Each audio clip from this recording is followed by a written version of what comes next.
So the point I'm trying to make is if you want to stop having these men who feel like they have no hearts because they don't have access to it. What's good, y'all? I'm Lonnie Appleton. I am a healthy family advocate. If that is your content of choice, please consider following, commenting, reposting, and sharing videos on your profile to help grow our community. We are talking feminine energy, and then we have entered the Lonnie roller coaster, Universal Studio style, because it's a motherfucking simulation. No, Andre Jr. is at Universal Studios right now, and I am like super jelly because when me and Dre went for our honeymoon, it was a ball. Parents, if you guys, guardians, anyway, if you guys have not gone to an amusement park without children, stop what you're doing and take your ass to an amusement park without a kid. My God. Anyway, back to feminine energy. If we are sick of these men who are void of emotion, let's stop raising our boys void of emotion.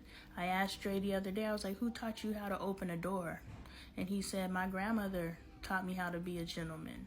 And he was like, there were a lot of examples in my community because he grew up in Gary, 2300 Jackson Street, right across the corner from there. So he's like, my grandmother taught me, and I had a lot of examples. He would take me through his neighborhood that is just like, he took me when I used to judge y'all.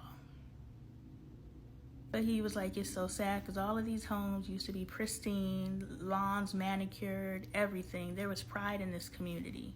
And now it's just... But he said, you know, and when he looked at imagery, he was drawn to the imagery of the men who move like he has modeled himself to move. Because we're all modeled after something. I think we get misguided because we think I'm modeled after one thing. No, we picking, we pulling, we dropping, we losing, we growing, and we doing all these things based on, my God, my children are so loud. I have evolved and picked and chose to the mom that allows her children to just make noise all the damn time, my God. So my husband is in touch with his feminine energy, and that is why we are still here, because I was very much in my masculine energy, and the first sign of trouble, I was like, he was like, yeah, that's not what happens in a marriage. And I was like, oh, okay. And I knew I didn't really want to go, but ego was about to have me single in the first 6 months. You know what I'm saying? But he was enough in his feminine energy that he knew how to love me and keep me and pull me enough out of my masculine energy that I finally realized how dumb. We had a disagreement. Like, yeah. That was stupid. And shout out to every one of my friends. Whenever I would post I'm getting a divorce or send somebody a message and they be like, shh, be quiet. You got a good man. What a man, what a man, what a man, what a mighty good man. Featuring Tretch that used to beat her ass. For a large majority of us, that's the example of what a good man is. I got a good man. All right, we're talking men and feminine energy, and if they don't have it, it's because it was beaten out of them. Dang, Lonnie, you gonna hit them like that? You gonna give them the intro like that? Show the yes. What's good, y'all? I'm Lonnie Appleton. I am a healthy family advocate. If that is your content of choice, please feel compelled to follow, copy, comment, share link, introduce me to your community so that we can grow our community. Yes, because we are now in our collective. Boom, go team. All right, feminine energy, men. I was talking about how Dre is in touch enough with his feminine energy, even if it isn't fully expressed, because I believe there's work to be done there too.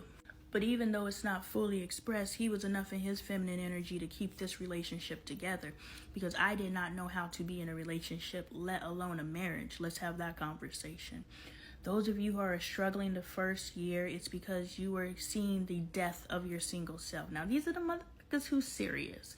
Those out there who's playing, it's going to be terrible. First of all, the first lie they told us was marriage is hard.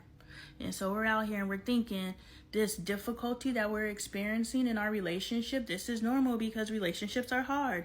No, you're not supposed to be arguing and fighting all the time. Bailey told me today because Dre was yelling this morning because he's frustrated. He's having a hard time. Y'all pray for your big brother, young brother, whatever. You pray for the brother. Bailey comes in here and she's like, what was he yelling about? And I was like, blah, blah, blah. And she was like, my goodness. I mean, how do people live like this? I was like, sis, if this man yelling once in the duration, like if I'm yelling at him, I have gotten him to escalate to yelling to me, but then we're having a screaming match.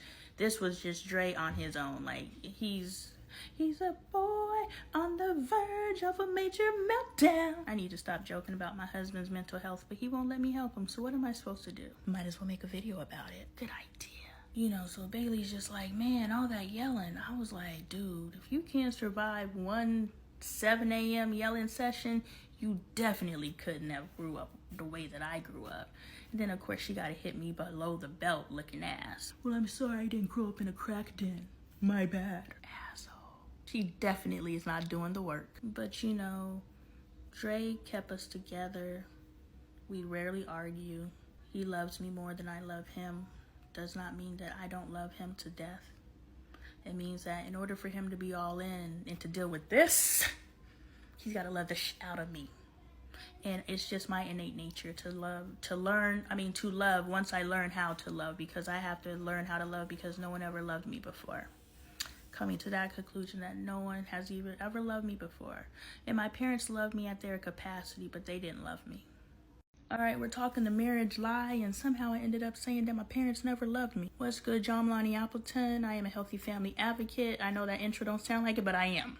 So you gotta tear this down to build it back up. If that is your type of content, please consider following, commenting, reposting links on your profile to help us grow. Yeah, my parents didn't love me. And the reason why I want to bring this up is because I think there's a lot of parents out there who aren't loving their children, but they're under the misconception that they are. If your parents loved you, you would know how to love yourself.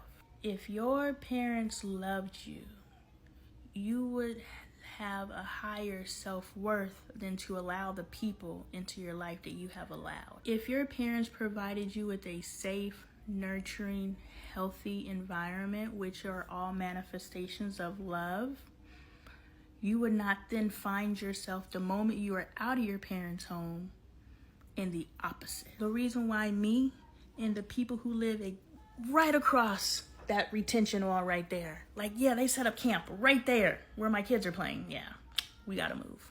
The difference between me and them, we live in two different worlds. My paths will never cross that person, but it does not mean that that person does not exist. And when I was writing my script and everybody around me was getting high, I had a decision to make. I said, am I going to end up like this person? Here's a story. Bailey probably has heard this story. She get on my damn nerves. She rude even when she ain't being rude. She rude in my head. I'm over there, you know, serving this guy, and, you know, he's like, I got $100. I'll give it to you if you smoke this. And, you know, my brain's always going and calculating. So I was like, okay, based on the number of kids that I have observed in my time in this den that I grew up in, Bailey, how many times do they come right back? How many times have they let me drive their car at 14 years old and almost kill myself and other people because I'm speeding down the street? Like, I'm this chick. When I look to the left, the car goes to the left. That's how my driving was at 14. And I'm out there in the rock rental. Yes, good times. My life was hard, but I can look back and say, damn, I lived. I fucking lived. So I'm assessing, do I want to do that? And I was like, nah.